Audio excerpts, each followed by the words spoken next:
Um, Brothers, basically, I just want to talk about the hypocriticalness that goes on as far as when we're talking about race relations and how the way people treat certain stories. Like, for instance, a guy named Chad Wheeler, he had a black girlfriend or significant other, and he beat her almost to death just because she wouldn't bow to him, okay? People can say the dude got mental illnesses or whatever, but at the same time, if this dude was a black man, people would not care if he had mental, if he was schizophrenic, if he was insane. They wouldn't care. They would say, lock this dude away forever. You know what I'm saying? Lock him away or shoot him in his head. But because the dude is white, people are basically can understand what he's going through and all this other BS. The dude probably don't even, it seem like he don't even got any real, nothing is wrong with this man. He's just racist, okay? And that's all it is. But black dudes like Ray Rice, he had a situation where his girlfriend disrespected him, and he ended up knocking her out. I'm not supporting it. I think he was in the wrong, but how old was he then? He was like what, 25 years old. He was a young man, okay, and it was a heat of the moment thing, you know versus this other dude. He tried to kill his woman because she didn't bow to him and she was a black woman and he's white. So basically, this dude is basically a racist dude. You know what I'm saying? Because he expects her to bow to him and she didn't do it, so he tried to like kill her. He choked her out and everything. And this man's 6'6", 310. Okay, this is a big A dude.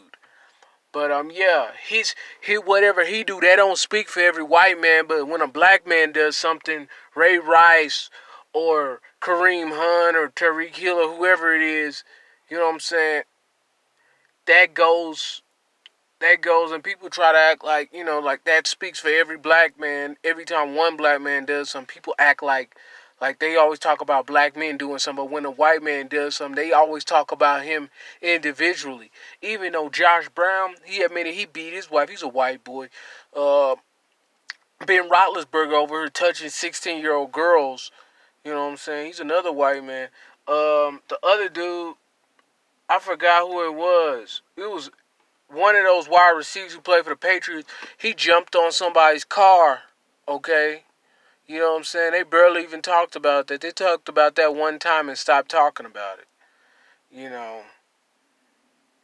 But basically, every time they do something, Brian Urlacher, he had a black woman. He didn't even want to pay child support, for the child.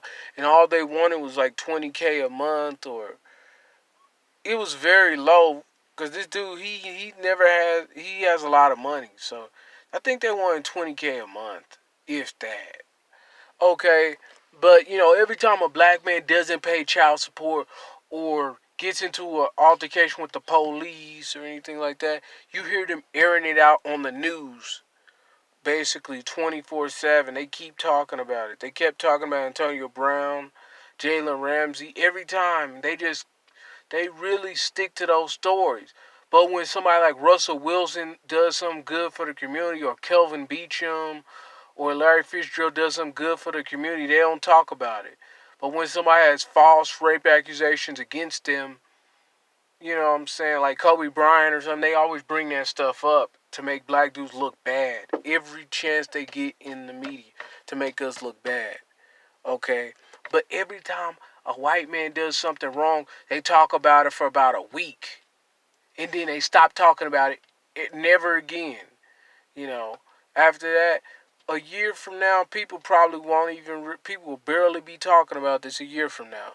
But what Antonio Brown did in 2017, or what Jameis Winston supposedly did in 2013, or whatever time he did when he was in college, 2011, or whatever time he was in college, they're still talking about that to this day. What Kobe Bryant got lied on in 2003 or 2005, and they proved he didn't do it. People are still talking about it. People are talking about what Michael Vick did in 2004 or 2003 or whatever about dogs and stuff. And every time they even talk about things that they have no proof about.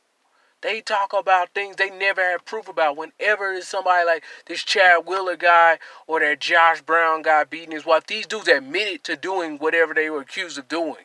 So we know they did it. A lot of time with these black athletes, you can never 100% prove they done anything wrong. But people talk about that stuff for 20 years with no proof. Versus these other guys say, yes, I did this crime. Versus a black dude, nobody knows that they did it. They never admitted to it. You know what I'm saying? And it's ridiculous, man.